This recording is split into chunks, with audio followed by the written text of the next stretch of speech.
الحمدللہ، اللہ تعالیٰ کا لاکھ لاکھ شکر ہے کہ مالک الملک نے اپنی یاد کی توفیق اور موقع عطا فرمایا۔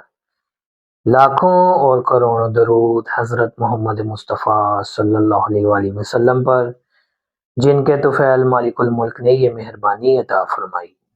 سامعین کرام، اللہ تعالیٰ نے قرآن پاک میں سورہ توبہ آیت نمبر 107 تا 112 میں ارشاد فرمایا، اور وہ لوگ جنہوں نے بنائی مسجد نقصان پہنچانے کے لیے اور کفر کرنے کے لیے اور پھوٹ ڈالنے کے لیے مومنین کے درمیان اور کمین گاہ بنایا ہے، اس کے لیے جو لڑتا ہے اللہ تعالیٰ سے اور اس کے رسول صلی اللہ علیہ وآلہ وسلم سے اب تک، وہ ضرور قسمیں کھائیں گے کہ نہیں ارادہ کیا ہم نے بھلائی کا مگر، اور اللہ تعالیٰ گواہی دیتا ہے کہ وہ صاف جھوٹے ہیں۔ آپ صلی اللہ علیہ وسلم نہ کھڑے ہوں اس میں کبھی بھی، البتہ وہ مسجد جس کی بنیاد تقوی پر رکھی گئی ہے پہلے دن سے، وہ زیادہ مستحق ہے کہ آپ صلی اللہ علیہ وسلم اس میں کھڑے ہوں۔ اس میں ایسے لوگ ہیں جو پسند کرتے ہیں صاف ستھرا رہنے کو، اور اللہ تعالیٰ محبت کرتا ہے صاف ستھرے لوگوں سے۔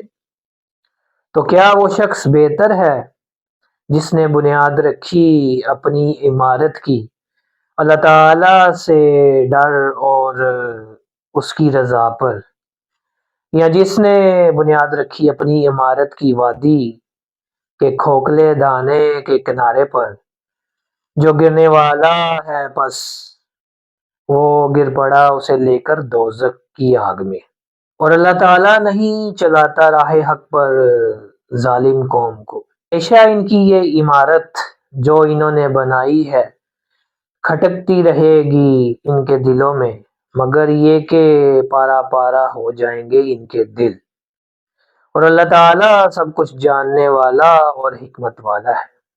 یقیناً اللہ تعالیٰ نے خرید لی ہے ایمانداروں سے ان کی جانیں اور ان کے مال، اس کے عوض میں کہ ان کے لیے جنت ہے۔ لڑتے ہیں وہ اللہ تعالیٰ کی راہ میں پس قتل کرتے ہیں اور قتل کیے جاتے ہیں۔ وعدہ کیا ہے اللہ تعالیٰ نے اس پر پختہ، وعدہ تورات، انجیل اور قرآن مجید میں، اور کون زیادہ پورا کرنے والا ہے اپنے وعدے کو اللہ تعالیٰ سے۔ پس خوشیاں مناؤ اپنے اس سودے پر جو تم نے کیا ہے اللہ تعالیٰ سے، یہی تو سب سے بڑی فیروز مندی یعنی کامیابی ہے۔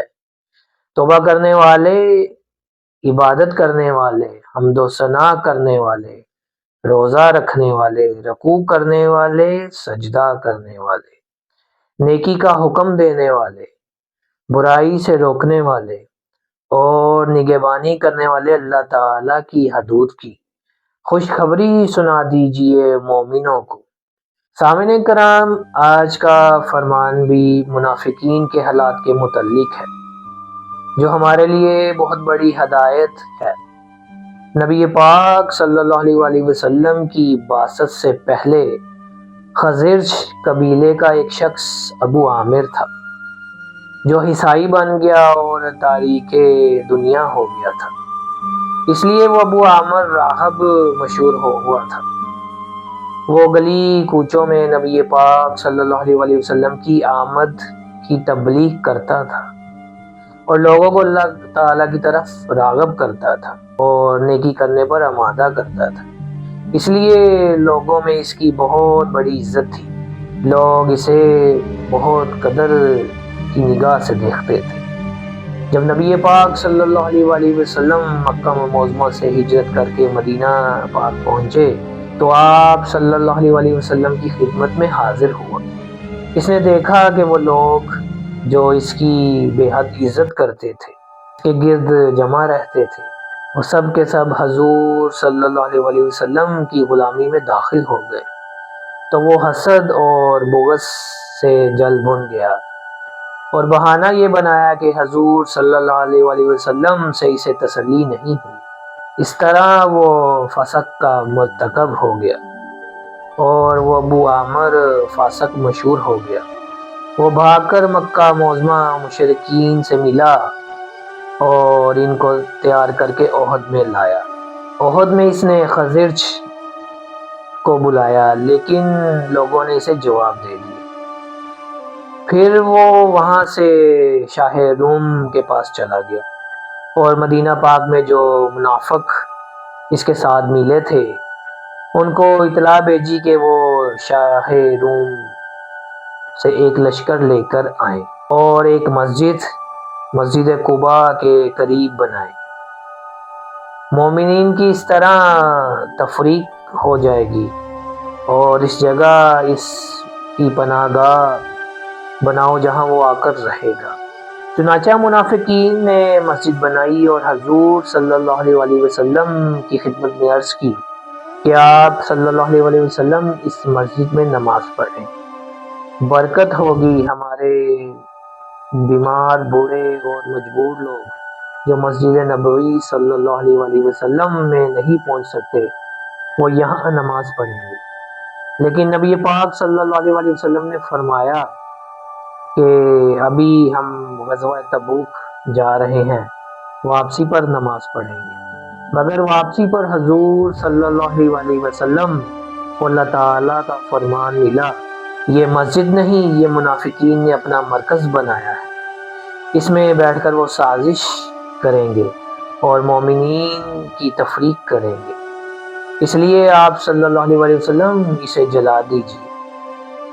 حضور صلی اللہ علیہ وسلم نے اپنے چند غلام بھیجے جنہوں نے اس جگہ کو آگ لگا دی اور اسے برباد کر دیا، اور حکم ہوا کہ مسجد صرف وہی ہے جس کی بنیاد تقوی پر ہے، اور وہ مسجد قباء اور مسجد نبوی ہے۔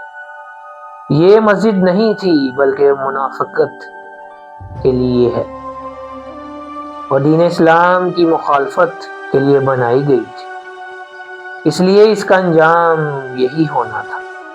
جو اللہ تعالیٰ اور رسول صلی اللہ علیہ وسلم کی رضا کے لیے بنائی گئی تھی وہ قیامت تک قائم رہے گی، اس میں ٹھہرنا اور نماز پڑھنا ثواب ہے، اور یہ لوگ جنہوں نے یہ مسجد بنائی وہ خدا کے بندے، اللہ تعالیٰ کا قرب حاصل کرنے والے ہیں جن کو اللہ تعالیٰ پسند فرماتا ہے۔ سامعین کرام، مسجد قباء اسلام کی پہلی مسجد ہے، اس کو نبی پاک صلی اللہ علیہ وسلم نے خود تعمیر فرمایا۔ یہ مدینہ منورہ سے 3 کلومیٹر کے فاصلے پر واقع ہے۔ حضرت محمد مصطفیٰ صلی اللہ علیہ وسلم اور حضرت ابو بکر صدیق رضی اللہ عنہ جب مکہ معظمہ سے مدینہ ہجرت کر کے آئے تو یہاں یثرب کی اس بیرونی بستی میں پہنچے۔ یہاں آپ نے 14 روز قیام فرمایا اور اسی دوران اس مسجد کی بنیاد رکھی۔ حضرت علی رضی اللہ عنہ سے روایت ہے، آپ نے فرمایا وہ مسجد جس کی بنیاد تقوی ہے وہ اول دن سے مسجد قباء ہے۔ سامعین کرام، یہاں اللہ تعالیٰ نے صفائی کی بھی تعریف فرمائی۔ جو اپنے آپ کو صاف ستھرا رکھتا ہے وہ اللہ تعالیٰ کے قریب ہو جاتا ہے، کیونکہ اللہ تعالیٰ صاف رہنے والوں کو پسند فرماتا ہے۔ جس طرح مسجد قباء کے لوگ صفائی پسند تھے، قضائے حاجت کے بعد فوراً جسم کو اچھی طرح سے پانی سے صاف ستھرا رکھتے تھے اور صفائی پسند تھے، اللہ تعالیٰ فرماتا ہے کہ یہ لوگ مومنین ہیں، ان کی یہ حالت ہے کہ ان کی جانیں اللہ تعالیٰ کی ہیں کیونکہ یہ ایمان لائے ہیں، جس کا مطلب یہ ہے کہ انہوں نے اللہ تعالیٰ کی رضا کے بدلے اپنی جانیں اللہ تعالیٰ کے ہاتھ فروخت کر دی ہیں، اور یہی وجہ ہے کہ یہ لوگ ہر موقع پر اپنی جانیں اللہ تعالیٰ کے راستے پر قربان کر دیتے ہیں۔ غزوہ بدر میں دیکھیں، غزوہ احد میں دیکھیں، غزوہ حنین میں دیکھیں اور غزوہ تبوک کے وقت دیکھیں